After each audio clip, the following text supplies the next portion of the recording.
In the year 1284, in the quiet medieval town of Hamelin, something happened that history cannot explain. There were no wars, no plagues, no fires, and yet, over 100 children disappeared. Not a legend, a record. The town church would later carve the date into stained glass, marking it not as myth, but memory. It began with a stranger.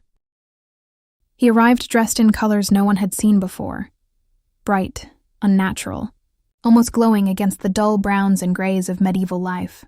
A piper. He carried no weapons, no banners, only a flute, and a smile that no one could quite remember later. The town was suffering then, not from enemies, but from rats. They came in waves, chewing grain stores, crawling through beds at night, filling the streets with black movement. Desperate, the townspeople listened when the stranger made an offer.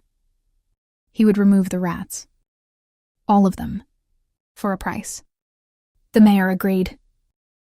No one remembers the amount, only that a deal was made. And at dawn, the piper began to play. Witnesses would later say the sound was wrong. Not beautiful, not ugly. Just impossible to forget. The rats came first. From cellars, from wells, from inside walls. Hundreds of them, pouring into the streets like living smoke. And they followed him. Out of the town gates, down toward the river, where they vanished into the water. And drowned. The people of Hamelin celebrated. Until the piper returned for payment. That was when everything changed. The mayor refused. Some say he laughed. Others say he simply closed the door. But all records agree on one thing. The piper's smile disappeared. He left the town without a word. And for weeks, nothing happened. Until the day the children vanished. It was June 26th, a bright morning. Parents working, church bells ringing. Then the music returned. Not loud.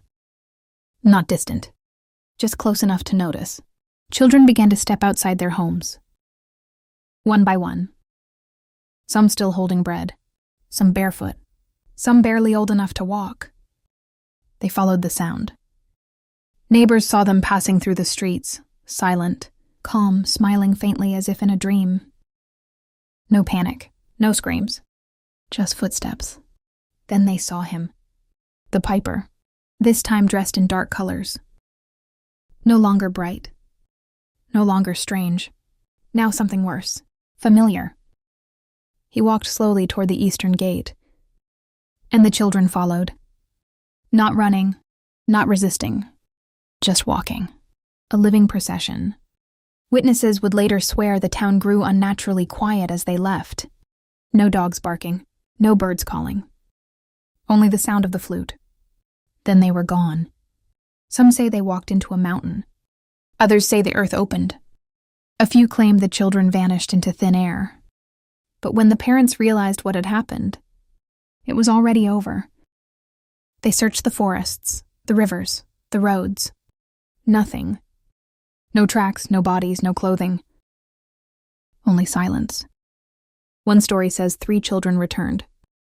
One blind, one deaf, one mute, unable to tell what they saw. Only that the others never came back. The town tried to erase the memory. Music was banned in the streets. Even centuries later, Hamelin avoided playing flutes in public festivals. Because they remembered. This wasn't a fairy tale to them. It was a wound. Historians still argue over what really happened. Some believe it was a mass migration, children sent away during famine. Others whisper darker theories, a cult, a ritual, or something older. Because the strangest detail remains carved into town records.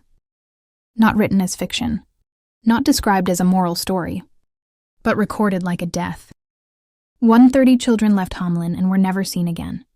No explanation, no ending, and no bodies. Which leaves one final question that still haunts the town today. If the piper was real, where did he take them?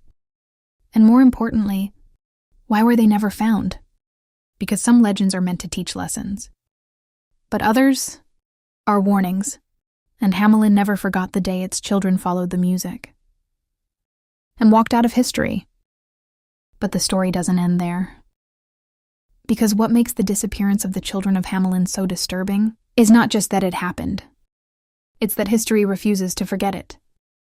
Unlike most medieval tales, this one was never buried in folklore.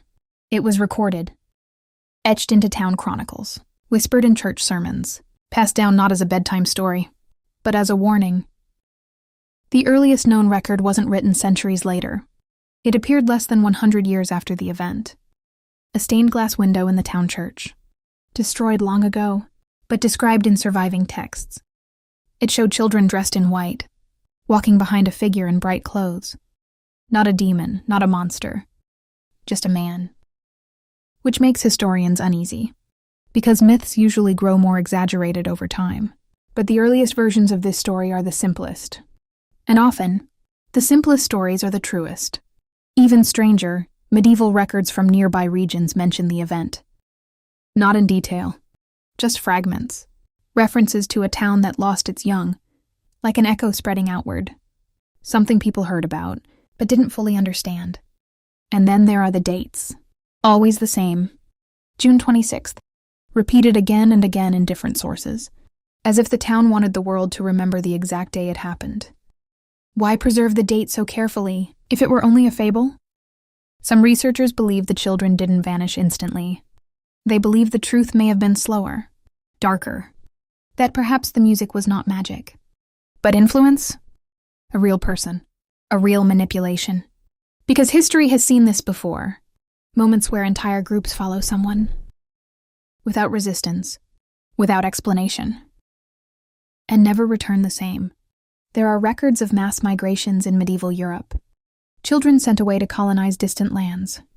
Marching east into unknown territories. Many never came back. Some historians think Hamelin may have been part of something like that. A recruitment. A relocation. A silent exodus disguised as mystery. But that theory has its flaws. Because migrations leave trails. Documents, settlements, descendants. And yet, no population in Europe has ever been traced back to the lost children of Hamelin. No bloodline. No village. No proof they lived beyond that day. Which leaves another possibility. One historians rarely like to discuss. That the story survived because something truly unexplainable happened. Not supernatural in the way fairy tales describe, but unnatural enough to scar a town for centuries, because Hamelin didn't just remember the children. It changed because of them.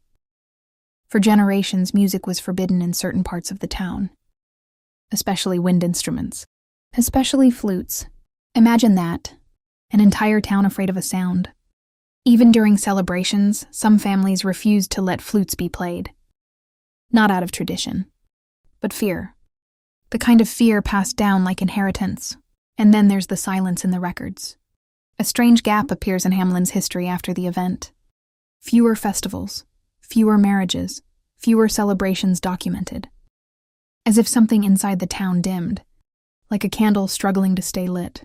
Loss can do that to a place, not just to people, but to the air itself, and maybe that's why the story survived. Not because of the piper, but because of the emptiness he left behind.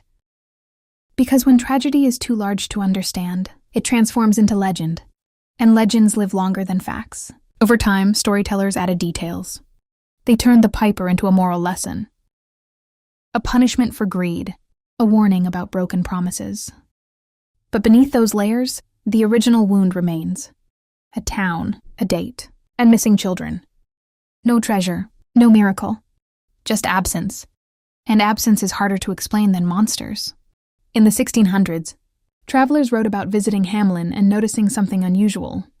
They said the townspeople spoke of the event carefully, never dramatically, never theatrically, as if they were describing a funeral that never ended.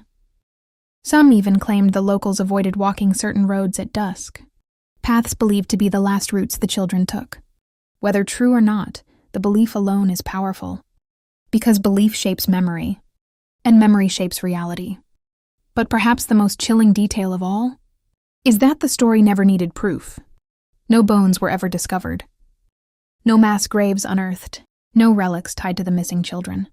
In a world where even ancient tragedies leave fragments, this one left nothing, only a narrative carved into time. And that emptiness invites questions. Questions that refuse to disappear. What kind of event erases over 100 lives, without leaving a trace? What kind of person could lead children away, without a single witness stopping them? And what kind of town remembers for 700 years, without ever finding an answer? Some modern psychologists believe the legend persists because it touches a universal fear. Not monsters, not darkness, but disappearance. The idea that people can simply vanish. Without closure, without explanation, without goodbye. It's a fear older than recorded history. And maybe that's why the Pied Piper still haunts us. Not because of the flute, but because of the silence that followed it. Even today, visitors who walk the streets of Hamelin will find reminders. Subtle ones. Plaques. Paintings. Quiet references hidden in plain sight. Not loud memorials, just small acknowledgments that something once happened here. That should never have happened anywhere. And every year, on June 26th, the date returns. Like it always has. Another anniversary without answers. Another echo of footsteps that never came back. Because history remembers many tragedies. Wars, plagues, empires collapsing into dust. But very few stories endure like this one. A single day, a single town, a single sound. And children, walking away forever. No battlefield, no ruins. Just a melody lost to time. And maybe that is why the story survives. Because deep down, we all understand one truth. Some mysteries are never solved. Not because we lack evidence, but because whatever happened took the truth with it. And somewhere in the quiet corners of history, the music is still playing. Soft, distant, unanswered, waiting for someone to finally understand what really happened the day the children followed the piper and vanished from the world.